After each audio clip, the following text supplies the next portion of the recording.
Deadly train disaster, Kootenay Lake, 1995. In the tranquil surroundings of Kootenay Lake, Canada, a deadly train disaster unfolded in 1995, forever etching its mark on history. But what triggered this catastrophic event? Was it a simple accident or something far more sinister?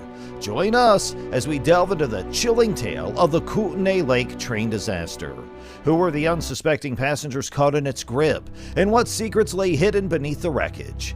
Prepare for a heart-stopping journey into the unknown, where survival, tragedy, and the relentless search for truth collide. Will justice prevail? Will the untold stories of heroism and sacrifice be revealed? Get ready for a spine-tingling story that will leave you on the edge of your seat, craving answers. On January 20th, 1995, a tragic incident occurred near Proctor, where a 49-car freight train collided with a 3-meter-high slide. As a result, 3 locomotives and 2 cars tumbled down a 125-foot cliff into Kootenay Lake. The accident claimed the lives of an engineer and a trainman, while the conductor sustained minor injuries.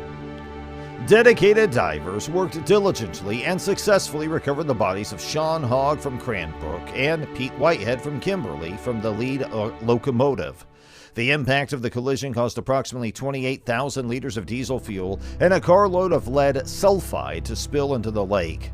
On January 20th, 1995, at approximately 7:21 a.m. Pacific Standard Time, a westward freight train number 98120 encountered a tragic incident on the Nelson subdivision near mile 111.0 of Kootenay Lake, Canada. The train consisted of 3 locomotives, 27 loaded cars, and 22 empty cars. As it approached a left-hand curve with a 10-degree angle, the train collided with a rockfall caused by freeze-thaw conditions. The event recorder data revealed that the train was traveling at around 25 miles per hour in the designated 25-mile-per-hour zone when an emergency brake application was initiated. Within 12 seconds and a distance of approximately 322 feet, the lead locomotive struck the fallen rock and data recording ceased. At the time of the collision, the conductor was positioned in the operating compartment of the 3rd locomotive, which was operating with the long hood leading. The locomotive came to a halt with its operating compartment resting against the cliff face and its engine compartment submerged into the lake.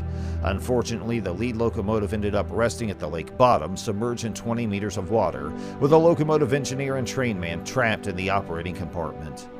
The impact caused diesel fuel to leak from the locomotives, leading to a fire as they plunged down the rock face. Miraculously, the conductor managed to escape from the 3rd locomotive through a side door and climbed onto the rocky shore, avoiding the engulfing fire. After scanning the water surface and finding no signs of his fellow crew members on the other locomotives, he climbed the rock face to the tracks. With no means of radio communication, he ran westward on the tracks and encountered maintenance of way employees at mile 114, where he immediately informed the rail traffic controller about the accident, prompting the summoning of emergency response forces. All crew members involved in the incident were qualified for their respective positions and had met the mandatory fitness and rest requirements to ensure safe train operations. Post-mortem examinations did not reveal any pre-existing conditions that could have contributed to the occurrence. The fallen rock extended approximately 65 feet along the roadbed, sloping across the track from a maximum depth of 10 feet at the rock face to the south. The visibility in the curve was limited to approximately 350 feet. The rock that fell was composed of strong, massive, faintly weathered granite with 3 sets of natural fractures, dividing it into blocks. Additionally, several randomly oriented fractures were likely caused by blasting during the railway's construction. The back and west faces of the fallen rock were formed by continuous natural fractures, while the base may have been a combination of natural fractures, blast-induced fractures, and intact rock. Soil and vegetation had accumulated in the crack network along the back face of the fallen block, extending into portions of the remaining rock faces. Before the incident, on January 19, 1995, a train had passed mile 111 without noticing any irregularities. Track inspections had been conducted, including a cursory examination of the rock face after inspecting the bridge adjacent to mile 111 on January 15, 1995. No rock falls or ice buildup were observed, and the track conditions were considered good. Canadian Pacific had been conducting annual inspections of rock cuts in British Columbia and western Alberta since 1974 with the assistance of a geotechnical consultant. Stabilization work was performed at selected sites based on inspection results and priority ratings.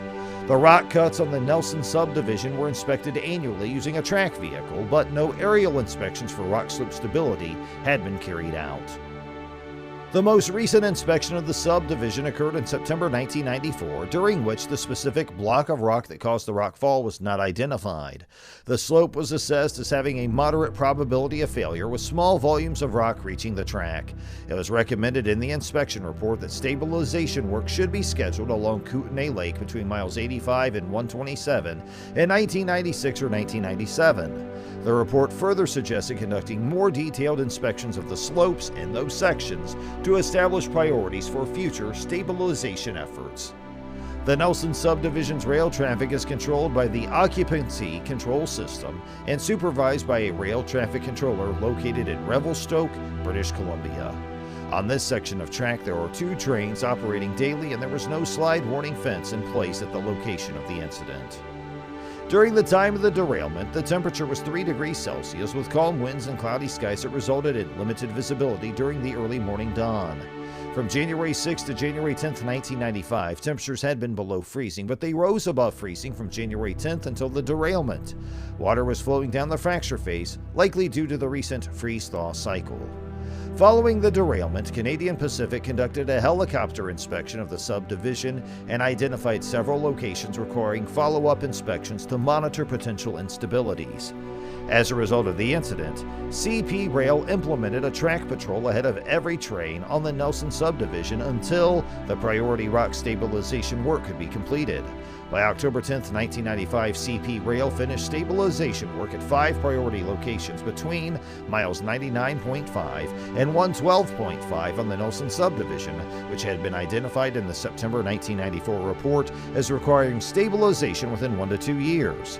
Effective October 18, 1995, track patrols ahead of every train were discontinued. As the train approached the accident area, it was operating in accordance with company instructions and government safety standards. Although the crew initiated an emergency brake application, the train could not be stopped before hitting the fallen rock. The crew had been vigilant but unable to see far ahead in the curve area where the track followed the rock face. A slide warning fence would have provided the crew with advance warning of the obstruction. The soil and the surface cracks on the rock face indicate that a network of fissures had probably existed for several years behind the rock that fell.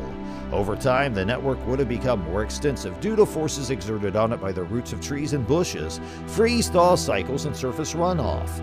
The failure occurred once support of the block of rock had been sufficiently weakened by the fissures.